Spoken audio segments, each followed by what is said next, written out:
Shin Songyun can slay colossal dragons at 55, but honestly, who wants to be breaking their back that close to retirement? 30 years swinging a sword, and the best he could do was crack the top 100 in his country. A ranking that barely matters when the world is swarming with powerhouses who can just sneeze and take out legendary gods. As he surveys the battlefield, he notices his dungeon reward, a glowing skill book, and wonders if he can consume it like he has with artifacts before. Suddenly, a mystical energy engulfs him, and to his surprise, a portal opens. From it emerges an imposing figure in elegant attire, identified as the constellation Late Bloomer Model Student. The constellation blesses him for his hard work and praises his final strike. This entity is Shin's contracted constellation. Shin Songyun expresses gratitude to his constellation for forming a contract with him despite considering himself a mere third-rate swordsman. His celestial sugar daddy comes with benefits that only activate at level 850. At 900 things get even better. Stats doubled, then tripled. Amazing, right? Except Shin is level 650, which means his grand divine blessing is currently about as useful as a gym membership he never signed up for. With a long road ahead and no shortcuts in sight, Shin can't help but question, was this really a blessing or just a glorified participation trophy? His constellation urges him to eat the skill book, prompting him to laugh as he was just about to do it. Determined,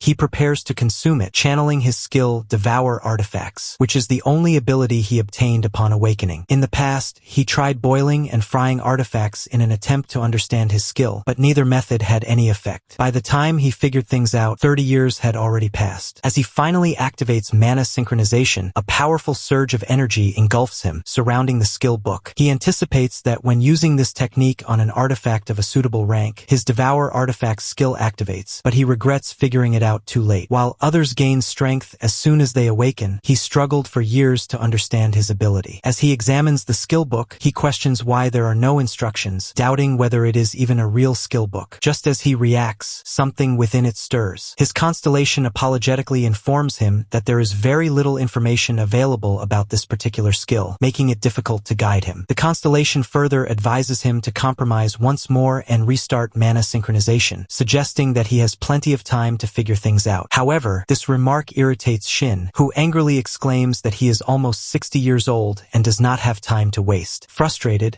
he laments that if he had started a family earlier, his child would already be 30, and he might have grandchildren by now. Seeing his outburst, the constellation sincerely apologizes if his words were insensitive. Shin, however, reassures him that he did nothing wrong. It's just that his life is filled with regrets. Shin recalls an unforgettable figure from his past, someone he admired and aspired to become like. However, after decades of struggling, he now feels exhausted and too old to continue. He regrets not having more time, thinking that if only he were younger, things might have been different. His constellation remains silent. Determined to move on, Shin declares his decision to retire and cancel his contract with his constellation, advising him to find another player. However, as soon as he makes this statement, a powerful surge of energy engulfs the area, leaving Shin shocked. In the midst of the mystical energy, he sees his constellation performing a mysterious ritual, using the essence of his past experiences for something unknown. Shin suddenly realizes that what he is witnessing is his final moment as a 55-year-old. As regression begins, time itself begins reversing. Then, in a televised interview, Han Hyunjong, the CEO of Hyunjong Corporation, explains that dungeons serve as stepping stones for players to grow stronger. Watching this, Shin Songyun, now in his younger body, fully realizes that he has regressed back 30 years. He deduces that this regression must be a miracle caused by his constellation, as no other explanation makes sense. Though uncertain, he still chooses to embrace the situation, deciding to get back to work. He inspects his Venomoth's dagger, a bronze-tier artifact he had acquired in this past timeline. While it is a low-rank weapon now, with his knowledge of the future, he recognizes that Venomoth's dagger has a hidden skill. As he activates mana synchronization, the system determines the absorption rate of the dagger's basic stats, starting at 10% but increasing to 20% due to prior usage. While the rate is relatively low because he hasn't used the dagger for long, what truly matters is its hidden skill. As the synchronization begins, his appearance transforms, his hair turning white as powerful energy surges around him. He enters a space known as the Gap of Unconsciousness, a realm he must traverse whenever he consumes an artifact. He acknowledges that every time he enters, he feels nervous, as he never knows what kind of dish will appear. A glowing platter descends from above, revealing a perfectly cooked rotisserie barbecue chicken drizzled with olive oil. Relieved, Shin laughs, glad that it isn't something disgusting like a humid swamp centipede dish. Since the meal appears delicious and normal, he has no hesitation in consuming it. This allows him to gain power in a way no one else can. After consuming Venomoth's dagger, Shin permanently gains +2 agility and unlocks the hidden skill, Demon Bash. With the absorption complete, the dagger disintegrates, disappearing forever. While Shin acknowledges that it's a shame to lose the weapon, he isn't too concerned, as his true goal was to acquire its skill. Satisfied with the results, he prepares to head out and take action. Dungeon number 85 is managed by Team Yoon Daekyung. As preparations for the dungeon expedition continue, the team leader, Yoon Daekyung, is approached by the Porter Group leader, who has urgent news. A team member has dropped out, and a newcomer who joined 4 days ago is supposed to take their place, Shin Song-yoon. To the Porter leader's shock, Shin isn't being assigned to the Porter team but the player team instead. He questions why someone who hasn't been awakened for long would be given such an opportunity. However, Yoon Daekyung firmly states that he personally approved it, dismissing any objections. Meanwhile, tension brews between the Porter team and the player team, as some players secretly view Song-yoon as expendable, expecting him to fail. The team leader, Yoon Daekyung, dismisses concerns about Song-yoon's lack of experience, asserting his control over team decisions. However, in reality, Yoon also sees Song-yoon as a disposable asset, expecting him to die early and serve as a scapegoat. As Song-yoon cheerfully announces his arrival, others just underestimate him due to his assumed incompetence. Shin Song-yoon arrives at the gathering point. Here also he immediately notices the intense and unfiltered expressions of the other players who are all scrutinizing him. Honestly, this blatant hostility surprises him. The team leader greets him enthusiastically, expressing relief that he isn't late on his first day as a player. However, his attention quickly shifts to Song-yoon's weapon, prompting a curious question about whether he is carrying a long sword. Song-yoon, smiling, casually responds that he studied sword techniques by watching YouTube videos, a statement that raises eyebrows. The team leader points out that a long sword is one of the most difficult weapons to wield, but Song-yoon remains determined, insisting that he will at least try to protect himself and asks for trust. Amused by his spirit, the team leader bursts into laughter, praising his enthusiasm and declaring that men need to have spirit just like that. With the introductions over, the team leader rallies the group, officially announcing the start of the dungeon raid, urging everyone to go wild. The large portal glows intensely as the players begin entering, and the leader instructs them to remain on standby upon entry. Among the players, some are already boasting about how many enemies they plan to kill, engaging in lighthearted banter about who will have the higher kill count. Meanwhile, as Song-yoon calmly walks ahead, the team leader has his eyes on him. Yoon Daekyung internally mocks Shin Song-yoon for claiming he studied swordsmanship on YouTube, finding it utterly ridiculous. He dismisses Song-yoon's confidence, believing the dungeons are far more deadly than a mere online tutorial could prepare him for. Daekyung just assumes that he's probably looking for an early death. Meanwhile, Song-yoon internally reflects on his knowledge of the dungeon's layout, recalling that this particular orc dungeon is infamous for being a wailing wall for new players, a place where many have met their demise. Daekyung, still confident in his assumption, believes that reality will soon humble Song-yoon. However, as the battle unfolds, his smug demeanor quickly turns to shock. What was supposed to be an insurmountable trial for a newbie turns into a massacre, but not for Song-yoon. Instead, the orcs lay dead all around him. Daekyung is left speechless while wondering just who this Song-yoon guy really is, unable to comprehend the power he just witnessed. Frequent appearances of orcs in games, novels, and fantasy settings have led to widespread assumptions about their weakness. However, while they may be weaker compared to legendary creatures like dragons, they are still strong, violent, and dangerous. This overconfidence in underestimating them has led many arrogant new players to recklessly engage them in battle, unaware of the risks. However, the reality quickly sets in when they are taken by surprise by the sheer strength of these creatures. Towering height of 250 centimeters and weight of 180 kilograms grants the orcs an overwhelming strength against humans. This brutal power has earned orcs the ominous nickname, the Wall of Lament, signifying how many inexperienced players meet their downfall against them. As the group progresses through the dungeon, a team member calls out to Shin Song-yoon, making it clear that he won't receive any special treatment for being a newcomer. Song-yoon just says that he will try his best, though he internally notes how unwelcoming these guys are to newcomers. When they further just keep on snapping at him, Song-yoon calmly asks if he can fight on the front lines when they encounter a monster. His request takes his teammates by surprise. Now they even start questioning his sanity. But their conversation is abruptly interrupted by the sudden appearance of an orc. Panic spreads as one of the members shouts out in alarm at the sight of the massive creature. Song-yoon, on the other hand, reacts differently, his thoughts focused on the significance of this moment, his first battle after regressing. A warrior blocks a fierce attack from an enraged orc, bracing himself behind his shield. He angrily questions Shin Song-yoon's recklessness, expressing disbelief at his slow movements while wielding a great sword. Meanwhile,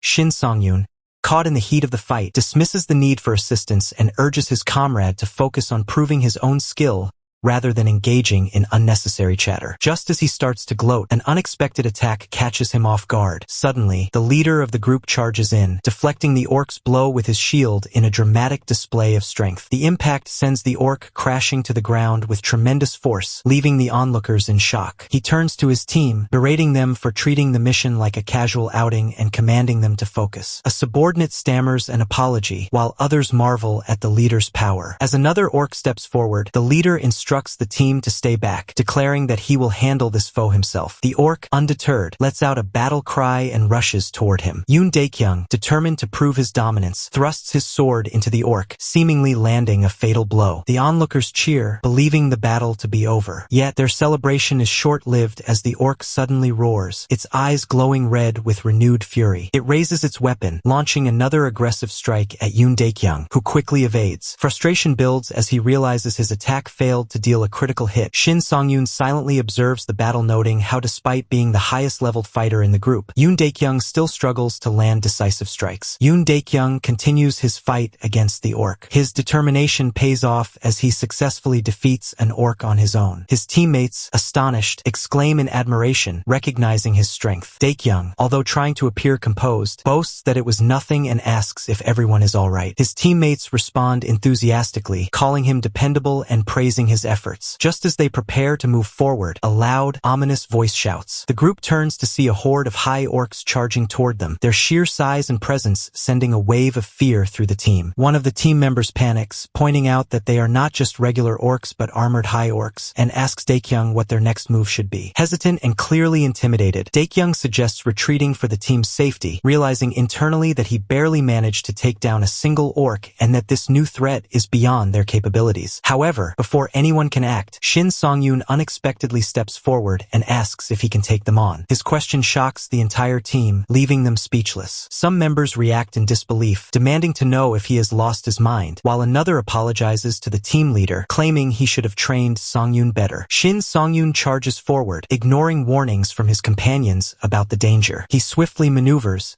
using his greatsword to deliver a devastating blow, splitting a high orc in half. His teammates are left in shock. As he inspects his status screen, he wonders if his low level is limiting his capabilities. More high orcs charge at him, but Shin Song-yoon remains unfazed. He acknowledges his low level but confidently states that his experience compensates for it. Shin Song-yoon leaps into action. His blade leaves a glowing, crimson trail in the air as it descends upon his opponent. A massive armored orc wields a giant weapon and roars in response, bringing down its heavy axe toward Shin Song-yoon. As he swiftly dodges the attack and keeps taking them down, saying that he killed countless numbers of them when he was younger. His stunned comrades questions if that is really Shin Song-yoon. Now they believe that he might just take all of the enemies down by himself. As the armored orc retaliates with a devastating strike, Shin Song-yoon asks the orc to stop being so dramatic and activates a hidden skill called Demon Bash LV1, which momentarily stuns the orc, restricting its movement for 2 seconds, making the stupid orc an easy kill. His teammates question how someone who awakened only 3 days ago could display such immense strength. The skill Song-yoon used wasn't just a basic hindrance ability. It lasted far longer than expected, even surpassing the feats of named players. The group begins to question reality,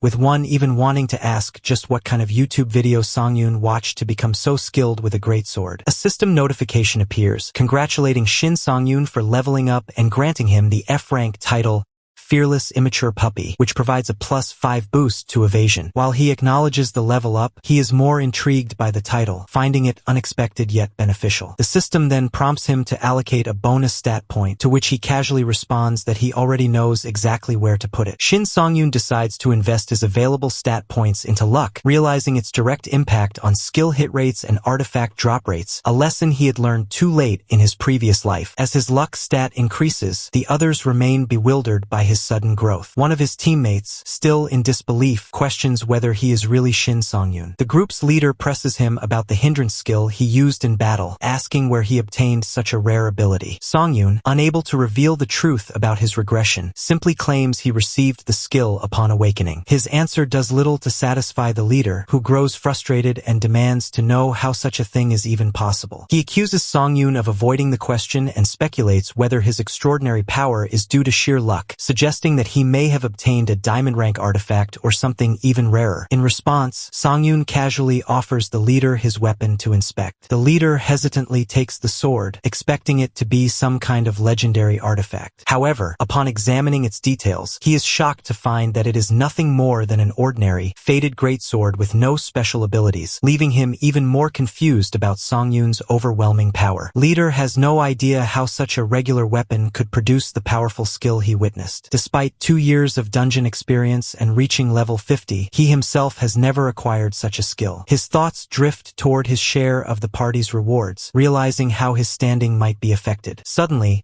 a teammate urgently calls out, alerting them that the middle boss has awakened. The leader, regaining his composure, acknowledges the call and instructs the party to move forward. As they prepare, he admits that dealing with the minions was much easier thanks to Shin Seungwoo's efforts, but warns him not to overstep his limits. He further asserts that despite Seungwoo's skill, it will not be effective against the upcoming demon orc. Hearing this, Shin Seungwoo smirks to himself, internally recalling the real reason he returned to this party after his regression. Shin Seungwoo asks if he defeats the demon orc by himself, can he claim the artifact as his own, which will drop as a reward for doing that. Leader certainly was not expecting this. The party distributes rewards based on individual contributions. The artifact Shin is talking about is the Crimson Stone, an extremely rare item, obtainable only by defeating demon orcs. Even after slaying hundreds of these creatures, the chances of obtaining the stone are incredibly low. Reflecting on his past life, Shin Seungwoo recalls how his team previously failed to defeat the demon orc, and another group was fortunate enough to claim the Crimson Stone. In that moment, a teammate had congratulated their captain on acquiring the artifact, leaving Shin Seungwoo confused. He had questioned how they managed to obtain it, realizing that such an item would fetch a high price in the market. The unique ability of the Crimson Stone is delay. It is one of the few artifacts possessing this skill. This is the very skill Shin desperately needs. Back in the present, Shin Seungwoo contemplates his party's loot distribution system, recalling that rewards are based on individual performance. He confidently asserts that if he defeats the next monster alone, there should be no issue in claiming the prize for himself. Shin Seungwoo evaluates his situation, knowing that obtaining the delay skill now is crucial for future events. However, he realizes that most experienced players would view his confidence as arrogance. The reactions of his party members reflect the skepticism, as they question his decision and mock his belief that he can handle things on his own. One of them bluntly asks if he has lost his mind, while another angrily demands to know who he thinks he is. As tensions rise, their leader unexpectedly concedes, telling Shin Seungwoo to do as he pleases,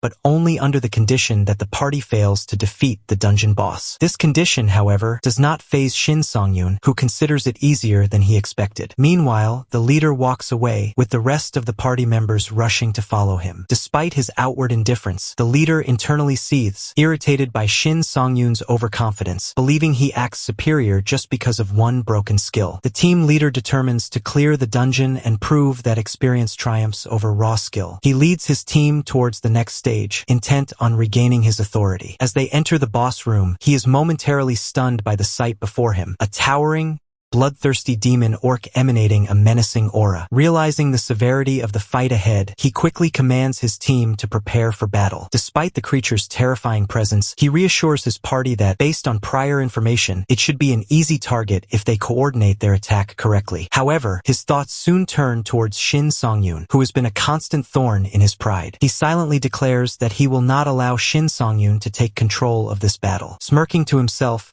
he dismisses the idea of Shin Seungwoo achieving a solo victory. Shin Seungwoo watches as the team charges recklessly at the bloodthirsty demon orc, with their leader taking the lead. However, things go south quickly as the team is brutally overpowered, leaving their leader bloodied and in shock, unable to comprehend what just happened. As he struggles to get back up, Shin Seungwoo observes with a smirk, realizing that their failure mirrors the past. The demon orc looms over them menacingly as the injured leader panics, realizing their imminent doom. He questions why the these monsters are so strong, regretting the poor advice he followed from the market. Ultimately, he decides to retreat, signaling the team to fall back. Shin Seungwoo, however, remains composed, smiling confidently as if everything is going according to his plan, further frustrating the injured leader, who demands to know what is wrong with him. The demon orc's immense power forces the leader into a panicked retreat, confirming that their initial strategy was flawed. However, as the team pulls back, the leader warns Seungwoo, suggesting he may not survive if he stays. Unfazed, Seungwoo confidently prepares to face the boss alone, asserting that he won't die today. The battle begins, and while the demon orc vastly outmatches him in raw stats, Seungwoo relies on his accumulated experience. He skillfully parries the orc's attack, shocking the retreating team members. The leader watches in disbelief as Seungwoo deflects the massive axe, proving that he possesses strength far beyond their expectations.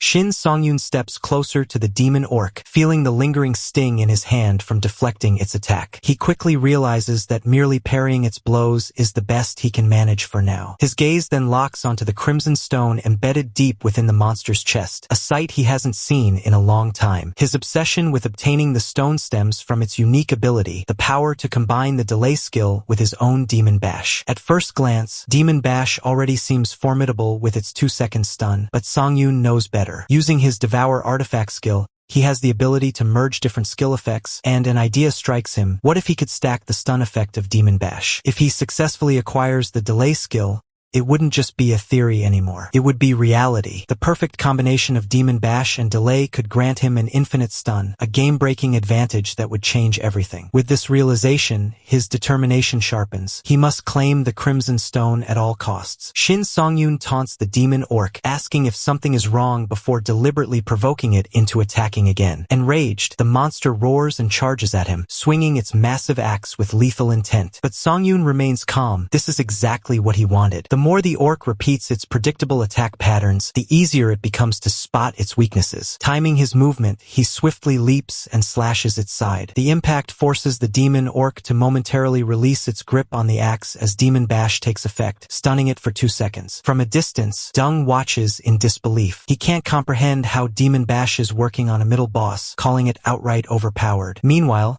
Seungwoo mocks the orc, stating that while regular orcs are simple-minded, a demon orc should have been more formidable. Just as he says this, the monster shakes off the stun and retaliates with a devastating kick. The force of the blow is immense. Seungwoo barely manages to block it with his sword, but the sheer impact sends him flying backward. He regains control by stabbing his sword into the ground, steadying himself. That's when he realizes his mistake. He had completely overlooked the demon orc's self-regeneration ability, which lifted the stun effect. Now he's at a disadvantage. Demon Bash needs 15 seconds before he can use it again, which is precisely why he needs the delay skill. But if stunning the monster is no longer an option, then there's only one solution: defeating it outright. As the demon orc charges again, its growl filled with rage, Seungwoo doesn't back down. Instead, he deflects the incoming attack into the ground. Meanwhile, Dung and the other players watch anxiously. One of them urges Dung that they should leave. The fact that even Seungwoo's stun isn't working means they don't stand a chance. Yet Dung doesn't move. He watches closely,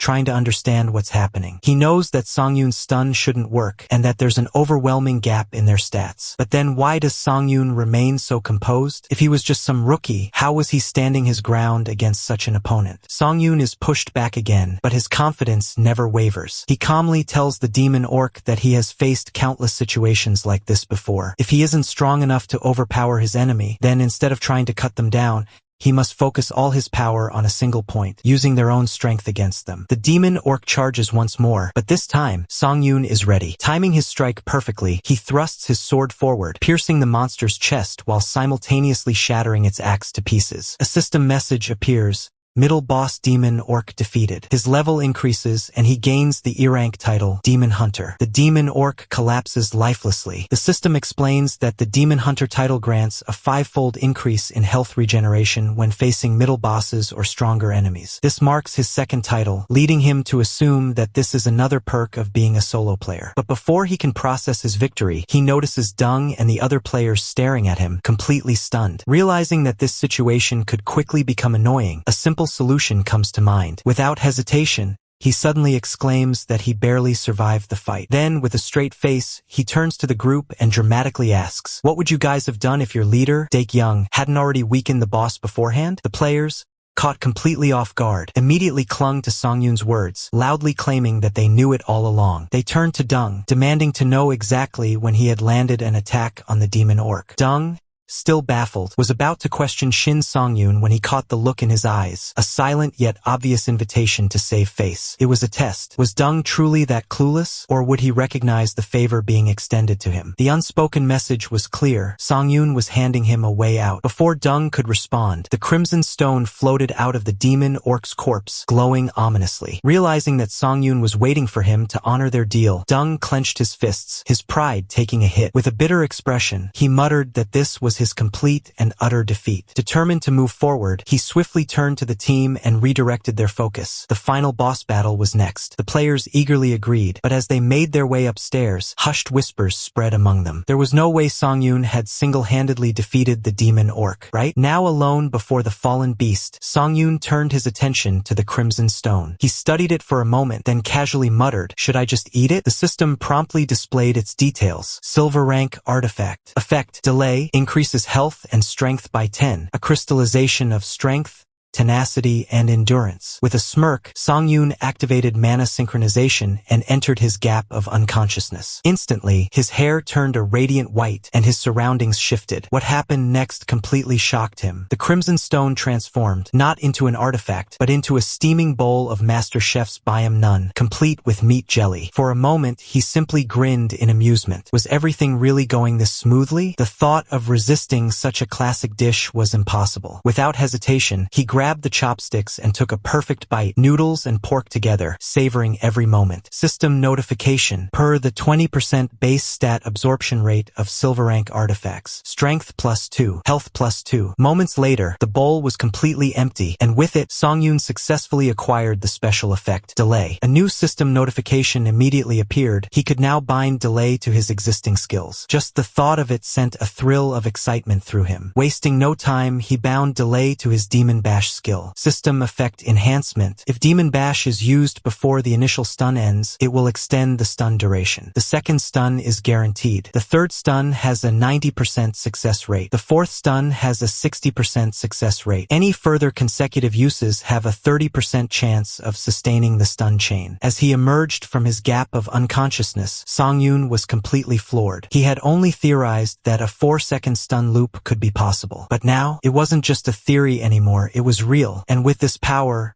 everything was about to change. As Dung approached Shin Songyun, he requested a private conversation. Curious, Songyun agreed, turning to face Dung, who explained that they were now at the entrance to the final boss room, the Orc Berserker. Songyun casually asked if Dung wanted him to join in later, but to his surprise, Dung firmly refused. Seeing Songyun's confusion, Dung clarified that, as a leader, he would be a failure if he didn't fully utilize a teammate as skilled as Songyun. Extending his hand, he proposed that they work together. Laughing, Songyun accepted the handshake but reminded him that his conditions still stood. Without hesitation, Dung agreed. Just then, a yellow-haired party member announced that the team was ready to enter. As Dung nodded and instructed everyone to stay on guard, Songyun noticed something strange. The yellow-haired player shot him a sharp glare. For a moment, Songyun was both surprised and confused. Meanwhile, Dung, oblivious to the tension, cheerfully called out, encouraging the party to push forward and even suggesting they celebrate with drinks afterward. As the others walked ahead, Songyun lingered behind, questioning what had just happened. Did he imagine it, or did that player really glare at him? As the group entered dungeon number 85's final boss room, a deep, guttural growl echoed through the chamber. The Orc Berserker slowly rose, its massive frame looming over the party. Everyone took their positions, preparing for battle, but before Dung could step forward, Songyun gripped his long sword and advanced first. Without turning back, he simply said, "Just stick with me." Dung immediately objected, warning him not to go in alone, but Songyun dismissed his concern with a sigh. He already knew the plan. Unlike the demon orc, the Orc Berserker had lower skill resistance, making it easier to stun. As long as he maintained control and precision,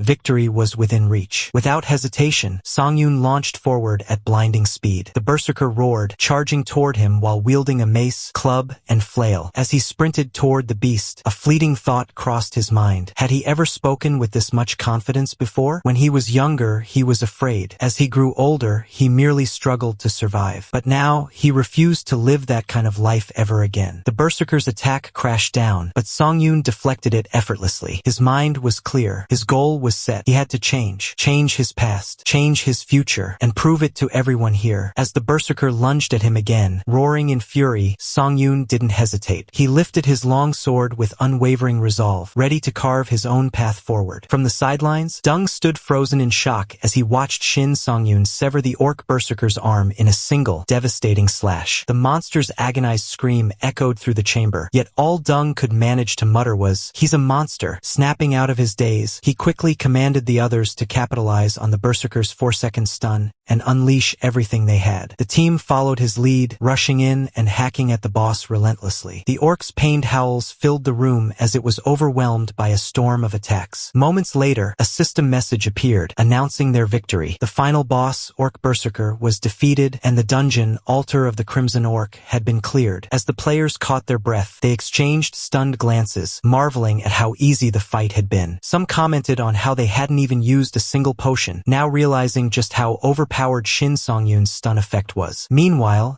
he overheard a conversation among the porters. One of them asked if Songyun already had a personal porter and whether they should offer their services. Another porter immediately claimed they had been planning to ask first. Then, their leader abruptly shouted out that he needed to make a living too, leaving Songyun utterly baffled. The same people who had ignored him before were now desperate to work under him. He hadn't even considered hiring a porter, yet their attitudes had completely shifted. Suddenly, the system notified him of his level up and the acquisition of a new D-rank title. With overwhelming power, as he felt a surge of newfound strength, the system explained that his status effect durations were now extended by 10%. A 4-second stun was already devastating, but this boost made it even stronger. He knew how rare titles were, as he had never obtained one in his previous life. However, even this advantage was nothing compared to the legendary Ghostblade, Do Jiangsu, the title collector, the complete sword, and the strongest swordsman in Korea. Just 2 years after the Age of Players began, Jiangsu had shattered all records, surpassing level 500. In his past life, Songyun had admired him from afar, never even dreaming of reaching his level. But this time, things were different. This time, he could chase that legend. The realization sent a thrill of excitement through him. Noticing his expression, Dung raised an eyebrow and asked what he was doing. Flustered, Songyun awkwardly stretched, brushing off his thoughts. Dung,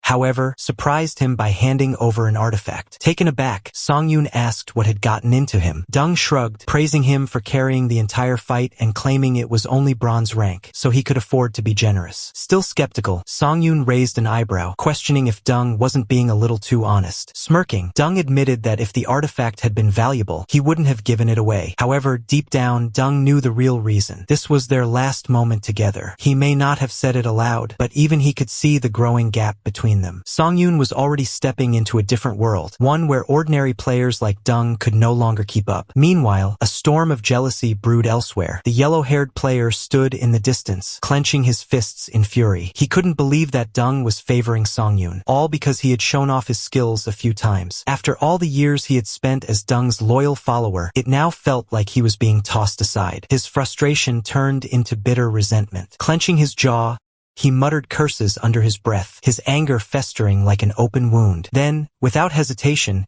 he pulled out his phone and made a call. Back at his home in Songpa District, Jamshil, Shin Songyun erupted with pure joy, unable to contain his excitement. This was exactly why he had become a player. Checking his bank account, his eyes widened in disbelief. 6 million won. He could hardly process it. Porters typically made a mere $200 a day, yet Dung had given him more than double what the others received, plus a hefty bonus. That bonus? The Berserker Ring, a bronze rank artifact with the lightened special effect and an additional plus 10 strength. The ring was designed to draw out the wearer's blood rage, but what really caught his attention was its weight reduction ability. The lighten effect consumed 1 mana per second, reducing the weight of all equipped artifacts to just 1 gram. It was clear why it was only bronze rank. Most players would burn through their mana before even swinging their swords. But Songyun wasn't like most players. He had discovered his devour ability far too late in his previous life, but that only made him study it more intensely. Through relentless experimentation, he had learned that mana-reliant artifacts lost their mana cost entirely when devoured, even if they came with certain penalties. The more skills, the better. A smirk tugged at his lips as he began synchronizing his mana with the Berserker Ring, unfazed by the potential drawbacks. In a private club in Gangnam District, Seoul, tension hangs heavy in the air as the yellow-haired player slams his glass onto the table, frustration evident in his face. He insists to the massive man sitting across from him that he is telling the the truth. Shin Song-yoon really has a 4-second stun. The man, however, narrows his eyes, his expression cold as he questions whether the yellow-haired player is raising his voice at him. Panic sets in immediately. The yellow-haired player's confidence crumbles, and he hurriedly apologizes, his hands shaking as he tries to backtrack. The man remains unreadable, taking a slow sip of his drink before leaning forward, his voice laced with indifference as he asks what exactly is expected of him in this situation. The yellow-haired player hesitates before suggesting that Song-yoon must be wealthy, possibly using an artifact that enhances stun effects. The man, still unimpressed, asks again what he is supposed to do about it. Desperate, the yellow-haired player clarifies that he is not looking for revenge, but rather a business opportunity. He points out that Dung seems to favor Song-yoon now, hinting at a shift in influence. The man smirks at this,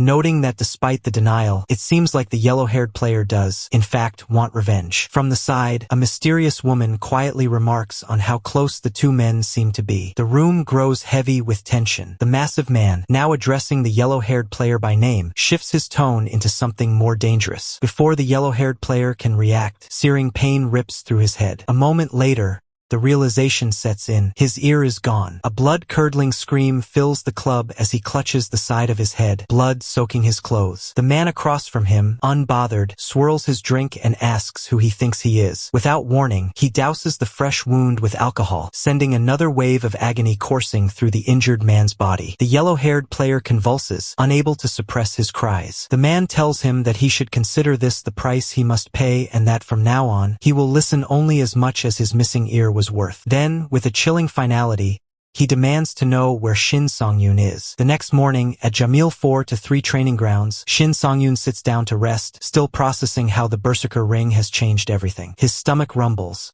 a lingering side effect from consuming the artifact, but he reminds himself that light always follows darkness. Lifting his long sword, he rolls it effortlessly in his grip, taking note of how much lighter it feels. As he catches it mid-spin, a smirk tugs at his lips. Thanks to Devour artifact, the mana cost has been erased, though the effect has been halved as a penalty. Even so, the weight reduction is significant, making him reconsider his approach. Switching to a greatsword he thinks might not be such a bad idea after all. Shin Song-yoon opened his status window and carefully examined his current progress. He had reached level 7, possessed 3 titles, had yet to form a constellation contract, and his stats read 325 health, 32 mana, and 307 experience points. As he assessed his standing, one thing became increasingly clear. He needed to start attracting the attention of the constellations. Since a player could only form a contract with one, the choice was crucial. Ideally, he needed a constellation that complemented his strongest stat, luck. However, without the necessary attributes to pique their interest, there was only one option left: train. For the next 3 days,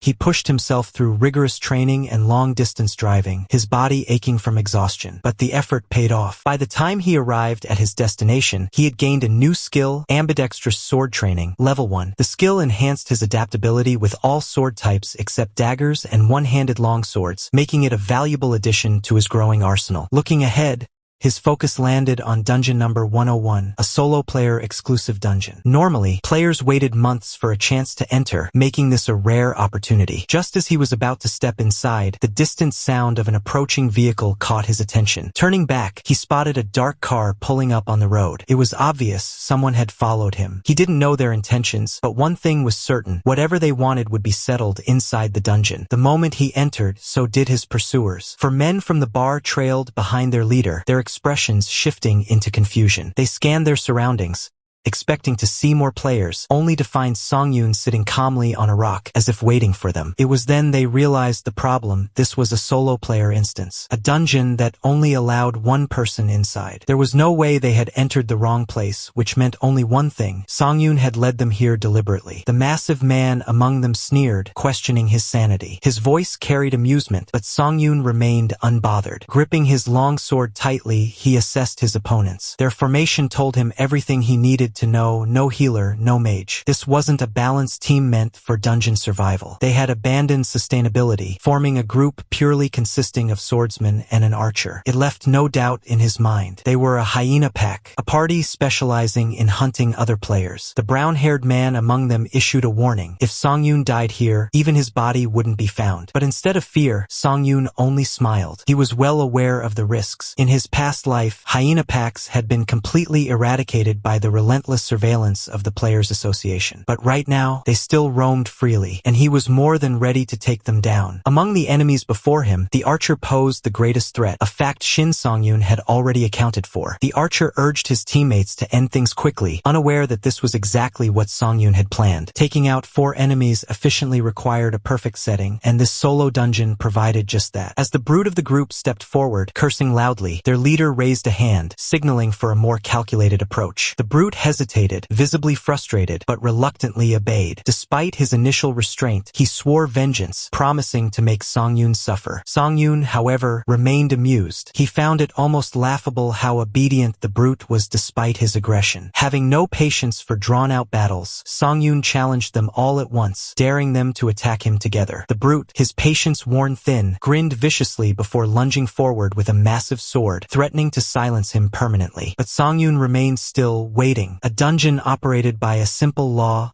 survival of the fittest. Here, monsters existed solely to end his life, and only the strongest could claim the artifacts and rewards hidden within. There were no rules, no justice, only raw, merciless reality. The weak perished. The brute's blade descended. A single slash cut through the tension. Blood splattered across the dungeon floor. The remaining men froze, their expressions twisting in shock as their comrade's severed torso crumpled to the ground in 2 lifeless pieces, his sword clattering beside him. Song-yoon shifted his gaze toward the remaining 3, his voice disturbingly calm, almost indifferent. Panic immediately set in. The leader ordered them to keep their distance, barking commands for the archer to cover them while they repositioned. Without hesitation, the archer dashed to the side, declaring his readiness, though his mind still reeled from what he had just witnessed. He couldn't believe it. Song-yoon had just killed Sango, their brute of a swordsman, in an instant. It should have been impossible. Even if Song-yoon was reckless, he had somehow managed to reach level 100 despite awakening only recently. As the archer struggled to comprehend the situation, Song-yoon spun his sword effortlessly, his amusement evident. He questioned where they thought they were going. The archer responded instinctively, loosing 2 arrows in rapid succession. With effortless precision, Song-yoon slashed them midair, reducing them to pieces before they could reach him. The archer, stunned, shouted in disbelief. Before he could react further, Song-yoon hurled his great sword forward, the massive weapon cutting through the air before impaling the archer's body. The 2 remaining men froze in horror, their leader staring at the scene, unable to comprehend what had just happened. His voice barely above a whisper, he muttered in disbelief. The brown-haired man beside him, visibly shaken, questioned who or what they were dealing with. Assessing the situation, the leader's eyes locked onto Song-yoon. In that moment, realization struck him. Song-yoon had thrown away his only weapon. Seeing an opportunity, he immediately ordered the brown-haired man to attack. At the same time, Song-yoon rushed toward his embedded greatsword. The 2 men charged him simultaneously, swinging their blades down in unison. Just as Song-yoon reached for his weapon, he caught a glimpse of their attacks descending toward him from both sides. He barely dodged in time, the force of their strikes slicing through the archer's lifeless body instead. As they recoiled in shock, their eyes widened at the sight of their fallen ally, now reduced to bloody pieces. Meanwhile, Song-yoon hung upside down from his evasive maneuver, completely unharmed. Shin Song-yoon casually remarked on how close that had been, his tone light despite the carnage. The brown-haired man, still shaken from the encounter, called him insane. Unfazed, Song-yoon simply pulled his sword free, preparing for the next move. Before anyone could react, Jun, their leader, suddenly seized the brown-haired man by the head. Panic flashed across the man's face as he called out in alarm, demanding to know what Jun was doing, but his plea went unanswered. Without hesitation, Jun yanked his subordinate forward, using him as a human shield just as Song-yoon's blade carved an X-shaped slash through the air. The attack tore through the brown-haired man's torso, carving through flesh and bone, while also severing part of Jun's fingers in the process. Jun staggered backward, gripping his mutilated hand, his breath ragged. But before he could fully register the pain, Song-yoon landed smoothly on the ground, observing him with a cold, detached amusement. Then, as if merely confirming a passing thought, Song-yoon calmly asked if they were organ dealers. Jun's expression faltered, momentarily stunned by the accusation. Song-yoon continued, his voice unervingly casual. There was no way a group like theirs operated on trust or camaraderie. He speculated that their true purpose involved mana stone awakenings through illegal organ transplants. Though he spoke with ease, his certainty was absolute. He had seen too much in his past life to mistake them for anything else. For a moment, Jun was silent. Then, a dark chuckle escaped his lips. With a surge of desperation, he lunged forward, his blade flashing toward Songyun's head in a final act of defiance. But the strike never landed. Jun's sword froze mere inches from its target. Songyun smirked. Demon Bash had activated. Jun's eyes widened in horror as his body locked in place, the system's stun effect taking hold. His mind raced in disbelief. He recalled the minor cuts from earlier, refusing to believe that such insignificant wounds could have paralyzed him. The idea of a skill this broken existing was beyond comprehension. As Songyun approached, he informed Jun, almost lazily, that it was over. A wave of denial crashed over Jun. This couldn't be happening. He was supposed to be the one in control. He was supposed to decide who lived and who died. This wasn't how it was supposed to end. A fragmented memory surfaced in his mind. He had once assured his underlings that as long as they followed him, they could achieve anything. They had believed in him, praised him, but he had seen this look before. He recalled a man, one of his own subordinates, bleeding profusely, trembling, begging for his life. His desperate voice had echoed through the room, pleading for mercy. He had promised anything, just to be spared. Jun had ignored him. Without hesitation, he had severed the man's arm, leaving him to die. Even as the pleas continued, Jun had remained indifferent. He had always been the predator. Yet now, for the first time, he was trembling in fear. Songyun had drawn close. His voice was calm, almost gentle, as he leaned in to whisper a chilling question. "Have you never felt this before? Are you afraid now that it's your turn?" Jun couldn't answer. A moment later, the surface of the pond rippled, as blood seeped through the water at its edge. Shin Songyun calmly cleaned his sword, watching as the crimson stain dispersed into the dungeon floor. He reminded himself that he couldn't afford to grow accustomed to this. It hadn't been long since his regression, yet even now, he knew that his chances of becoming a constellation were slim. Still, he reasoned that everything that had just unfolded was nothing more than self-defense. His gaze drifted toward the pile of weapons left behind, just as the system displayed his latest rewards. 8 artifacts had been acquired from this dungeon alone. As he slipped on his coat, the system updated his progress. His level had increased by 10, bringing his consumed artifacts to a total of 11. His health had risen to 400, mana to 50, and all of his stats had seen significant improvements. While he wished that the earlier fight could have been avoided, the results more than justified it. He couldn't help but feel relieved that consuming artifacts didn't cause weight gain. Analyzing his current stats, it was clear he was already as strong as level 50 players. The sheer speed of his progress made him wonder just how long it had been since his regression. His growth was beyond comprehension. Reaching into his pocket, he retrieved a silver artifact, the recovery ring. Its special effect allowed for instant removal of status abnormalities at the cost of 10 mana per use, but if activated again within a minute, the mana cost would double. It still baffled him that the brute who had recklessly charged at him had been carrying an artifact this valuable. The realization hit: if he had placed absolute trust in his stun ability, he could have been in serious danger. A rare moment of unease passed through him. He needed to be more cautious. Without wasting time, he immediately began synchronizing his mana with the recovery ring. Elsewhere, a group of goblins trudged along a pathway when one of them suddenly sensed something behind them. Turning around, it spotted a figure standing in the distance, his long sword in hand, his eyes covered. The goblin snarled in confusion, noticing the eerie glow of the sword he wielded. Songyun knew exactly what he needed to do. Obtaining the Lucky Day title required something absurd: defeating 500 monsters with his eyes closed. The goblins remained frozen, seemingly hesitant to attack. Annoyed by their hesitation, he sighed in frustration. How long were they just going to stand there? Finally, a low growl escaped one of the goblins. He smirked. He could sense their presence without even seeing them. This fight wasn't just about earning a title.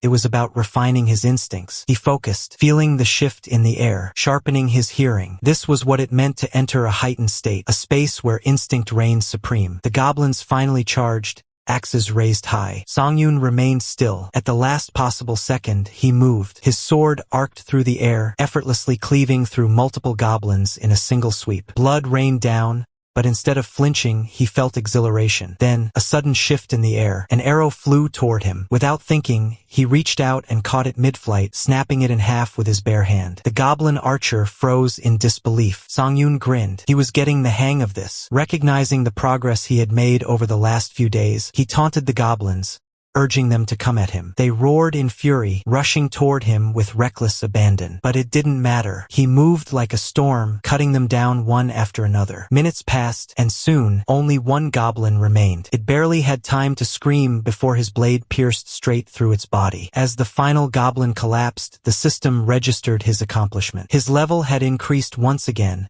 and he had finally obtained the D-rank title, Lucky Day. Lowering the cloth from his eyes, he expected to feel a sense of achievement. Instead, it felt almost too easy. The system then displayed the title's effects. Lucky Day granted him plus 20 luck, and for every monster of the same type he defeated, his luck would increase by 0.1, up to a maximum of 10. A laugh escaped him. This was perfect. His luck stat was growing faster than most platinum-ranked titles ever could. Given its absurd potential, he estimated its value to be at least 500 million won, perhaps even a billion. Just as he finished calculating its worth, a distortion in space caught his attention. Behind him, a dimensional rift opened. His heart pounded as the system notified him of their arrival. 3 constellations had taken notice of him. The cleaner of a fallen dimension asked if he was interested in making others unlucky. The pilgrim of grand space found him intriguing and requested a conversation. The goddess of luck smiled at him, reaching out her hand. Excitement surged through him. At long last, the constellations had arrived. 3 powerful constellations arrived. The system announced their presence, confirming that they had taken an interest in Shin Seungwoo. Shin was momentarily taken aback. 3 of them had come at once, much quicker than he had anticipated. Smirking to himself, he reveled in the success of his performance, realizing that his display of skill had been enough to attract such powerful beings. Among the constellations, the goddess of luck descended towards him with a radiant glow, her beauty mesmerizing. As she floated down, he instinctively stepped back in surprise. He wondered if he had been too overconfident in his approach, reflecting that this was an entirely new experience for him. Having never attracted constellations in his past life, he hesitated for a moment before reassuring himself that confidence was key. His doubts quickly faded when the system confirmed that the goddess of luck was highly interested in him. She beamed at him, her smile filled with warmth, as the system further revealed that she was intrigued by the concept of a lucky swordsman, something she had never encountered before. Playing along, Seungwoo chuckled and acknowledged that he had always been told he was rather lucky. Meanwhile, the system displayed more notifications. Both the cleaner of a fallen dimension and the pilgrim of grand space had taken interest in him as well. The cleaner of a fallen dimension praised him for his hidden cruelty, a clear sign that his ruthless efficiency had not gone unnoticed. He recognized the constellation's reputation, recalling that it was commonly associated with slayers. It made sense. His recent massacre of goblins must have drawn its attention. The pilgrim of grand space,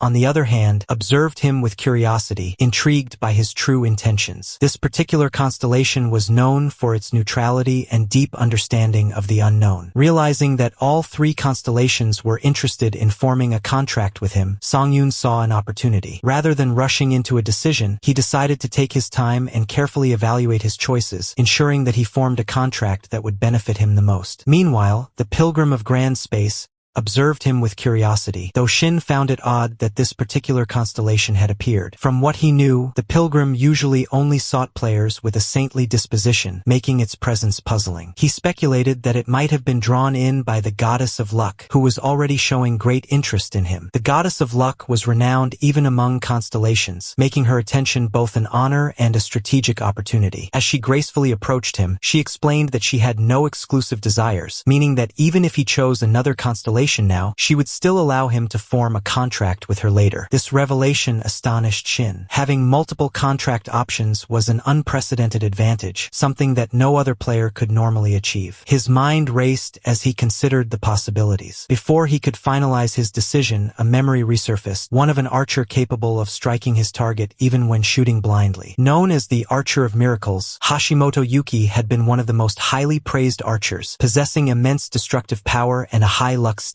Many doubted the legitimacy of his legendary feats, dismissing them as exaggerated rumors, but Shin knew the truth. In reality, it was thanks to his 2 constellation contracts. The one who made the impossible possible was none other than the goddess of luck. Standing before 3 powerful constellations, Shin Seungwoo knew he had to think carefully. However, the constellations urged him to cast aside his hesitation and determine his own fate. While 2 constellations encouraged his decision, one subtly hinted that he might be making a mistake. mistake. Observing their competitiveness, Shin found it hard to believe how eager they were to form a contract with him. There was no doubt that the goddess of luck was an exceptional constellation, but a lingering concern remained. What if no other constellations ever approached him again? This decision would shape his entire future as a player. He reflected on his past life, where he had struggled for 10 years before a single constellation, late bloomer model student, finally reached out to him. At the time, the constellation's appearance had felt like a beacon of hope, filling him with excitement for a promising future. Yet, despite his initial optimism, nothing had changed. For decades, he had remained stagnant, and by the time he turned 55, he had come to a harsh realization. He never truly understood the value of a constellation's power. The ridiculous requirements for unlocking their full potential had rendered his contract almost useless. A player's artifact and title stats would only double at level 850, triple at level 900, and quadruple at level 950. However, he had never come close to reaching those levels, making his contract meaningless. In the end, his only saving grace had been the opportunity to regress, granted by that same constellation. For that, he was grateful. However, it also meant that he had to be extremely careful this time. He could not assume that he would be able to regress again. With the immense power, destructiveness, and fortune granted by holy luck, he finally made his choice. Shin Seungwoo accepted a contract with the goddess of luck. Even in the event of a player's death, a contract with a constellation remains valid for 30 years. As Shin Seungwoo finalizes his contract with the goddess of luck, a being from another dimension carefully observes the exchange. Almost immediately, 15 friendly constellations extend their congratulations, offering their support and wishing him well. However, 3 hostile constellations, ones that had originally intended to form a contract with him, declare their intent to sabotage his progress at all costs. Shin is taken aback. This level of attention was far beyond what he expected. Despite his confusion, he extends his hand toward the goddess of luck, sealing their partnership with a handshake. The goddess praises his wise decision, expressing her excitement about their future together. However, before Shin can process everything, a system notification suddenly appears, revealing the goddess of luck's contract effect. Tell me your wish. He is presented with 3 powerful abilities, each one more overpowered than the last. All attack attempts will result in a critical hit. Any artifact ranked unique or higher will have its hidden effect unlocked. A 100% chance to obtain an artifact from middle bosses and boss monsters,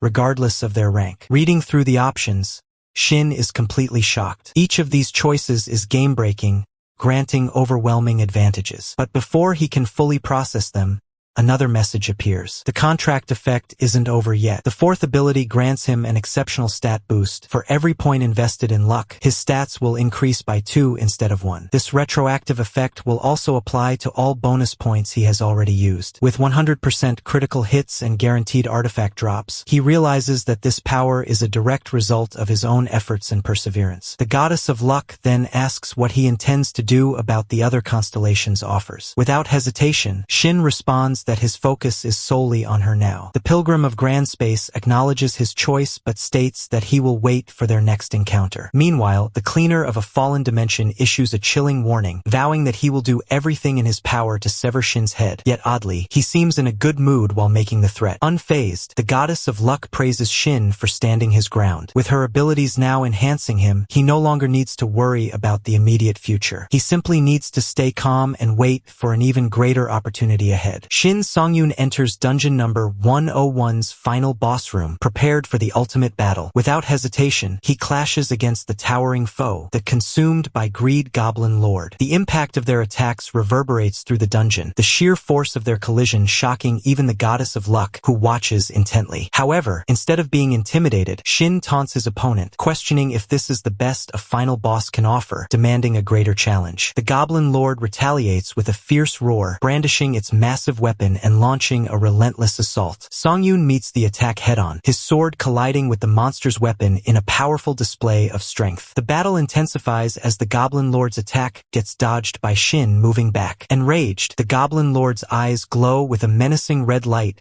as it activates a powerful ability. The system notifies Shin that he has been inflicted with the status ailment. Overwhelm, rather than panicking, Seungwoo smirks, recognizing the skill. Though not as effective as stun, Overwhelm has the ability to suppress a target's will to fight. The Goblin Lord attempts to capitalize on its advantage, but Sang-yoon swiftly activates his recovery skill, nullifying the status effect. The ground shakes as he evades a powerful strike from the Goblin Lord, which momentarily falters, realizing its attack did not go as planned. Sang-yoon acknowledges the limitations of overwhelm. It doesn't completely stop movement, but could still be useful against weaker enemies. Determined to turn the tide, he activates recovery once more and decides to test his luck. As the skill takes effect, the overwhelm status is deactivated, shocking the Goblin Lord. Shin Sang-yoon taunts his opponent, questioning whether it really thought its move would work. Activating Demon Bash LV.1, he successfully stuns the Goblin Lord for 2 seconds, providing him a brief opening. Without hesitation, he capitalizes on this moment, unleashing a powerful slash. As the stun effect prolongs,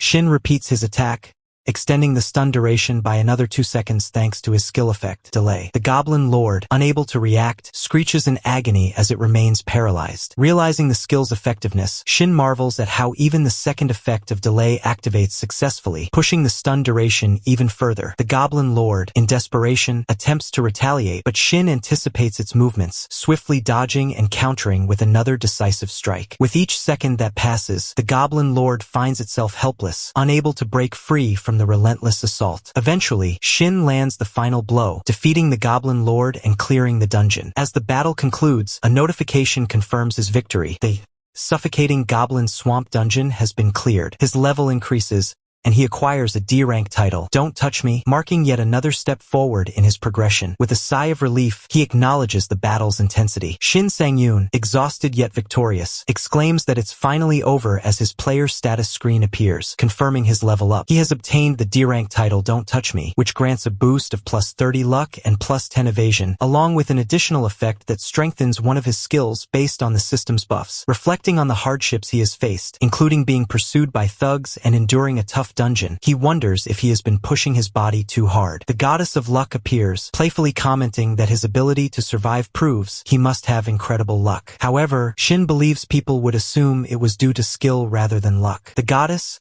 amused, insists that luck is also a skill and expresses her happiness in supporting such a fortunate player. As Shin checks his status, he notices that his luck stat has already surpassed 100, triggering a bonus effect. When any stat exceeds 100, related abilities receive a 10% additional bonus. He realizes this enhances his evasion rate and artifact drop rates. Looking over his rewards, Shin sees the fallen Goblin Lord's shield and discovers that he has obtained the Shield of Kudnis, a silver artifact. The shield possesses a special effect called Sacrifice, which allows it to convert damage taken into health regeneration at the cost of consuming mana throughout the process. Shin Sang-yoon acknowledges that thanks to the Goddess of Luck, he now gets guaranteed item drops. This leads him to wonder if increasing his luck stat will also improve the quality of artifact drops. As he picks up the Shield of Kudnis, a notification appears indicating that mana synchronization with the artifact has begun. The Goddess of Luck excitedly embraces him, showing her enthusiasm. Shin notes that while she may be supportive, she is likely to be more troublesome than his previous constellation, the late bloomer model student. The scene then transitions to a new location, the quest area near Jamsil Station, where Shin is seen negotiating with an official. However, she firmly rejects his request, stating no. Despite her refusal, Shin tries to persuade her, explaining that he understands her concerns, but has his own plans. She insists that he reconsider his decision, visibly struggling with the situation. Shin, determined, reflects on how much he has endured, including dealing with numerous bodies that day. He resolves not to let this setback stop him. 2 hours earlier, a car speeds down the Honam Expressway with Shin inside. He reflects on his recent acquisition, the Goblin's Shield, feeling relieved that he also managed to grab some rice and kimchi. Just as he prepares to enjoy his meal, a sudden disruption occurs. The car starts flashing multiple red warning signals. Shin, completely caught off guard, struggles to understand what's happening. Frustrated, he contemplates whether it's finally time to get a new car. However,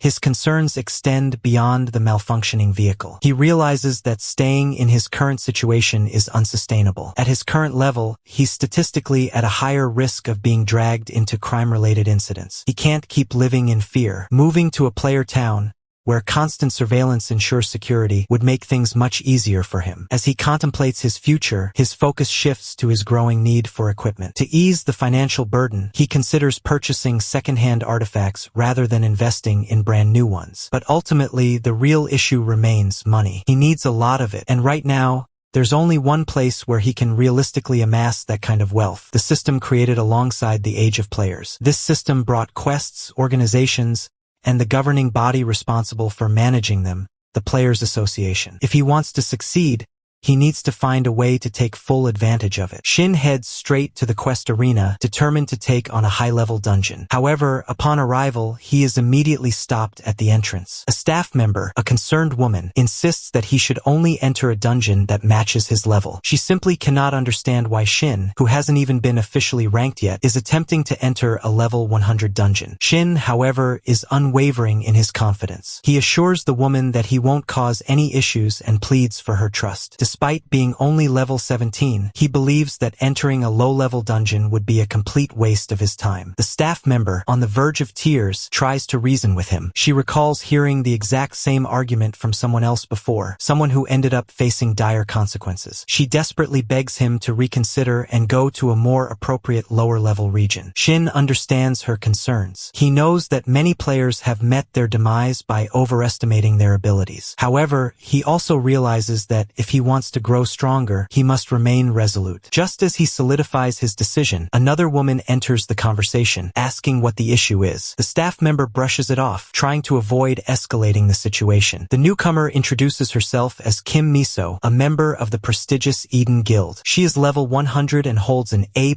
rank, an impressive feat. Shin immediately recognizes her as Kim Miso, the marksman of devastation, the first player to reach level 100 and earn the prestigious marksman title. But her skills aren't the only thing that makes her stand out. She is also the daughter of Kim Yoon-cheol, the president of Shinsang Biotechnics and a major shareholder of the Eden Guild. The implications of this are huge. Kim Miso belongs to a guild that boasts some of the greatest players in the country, including Shin Tiri, the shadow assassin, renowned as the nation's deadliest assassin player, and Cho Jinho, one of the greatest swordsmen in the country. In other words, she was born with the greatest diamond spoon in player history, inheriting both status and power. Yet, despite all her influence and reputation, Kim Miso looks at Shin and simply remarks that she has never seen him before. Kim Miso asks why he's so determined to take on a level 100 quest. Without hesitation, Shin replies that he simply needs the money. The other players nearby take notice of their conversation. They're shocked that Kim Miso is actually talking to him, and even more surprised by Shin's attitude. Some assume he must be crazy, while others speculate that Kim Miso is just being kind to a level 17 newbie. Shin, however, can clearly hear their murmurs, and their whispers irritate him. Kim Miso warns him that this quest will be extremely difficult, but Shin remains unfazed. He confidently states just 4 words: high risk, high return. He clarifies that his attitude isn't personal. He doesn't hate her or anything. Even though she had rejected his request to join her party before his regression, he insists that he doesn't hold a grudge. Kim Miso then drops an unexpected revelation. Solo player parties aren't allowed in this quest. Shin is taken aback. Now that he thinks about it, the solo player quest ban is only set to be lifted 4 years from now. After an awkward chuckle, he decides to brush it off, saying he must have misread the announcement. He then thanks Kim Miso for informing him. But just as he's about to move on, Kim Miso makes him an offer. She invites him to join her party. Shin freezes. The surrounding players can't believe what they just heard. Kim Miso,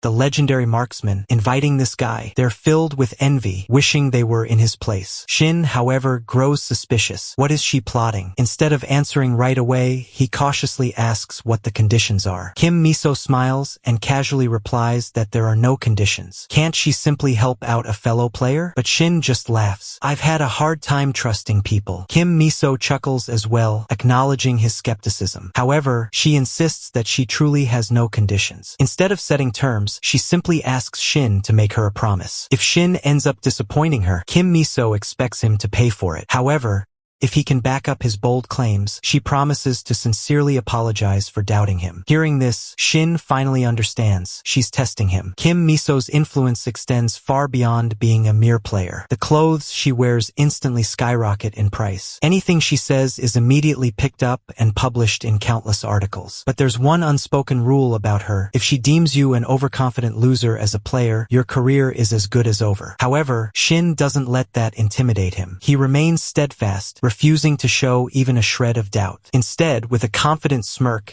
he simply suggests, "Then why don't we leave right now?" He's determined to prove himself, and more than anything, he hopes this will turn out to be interesting.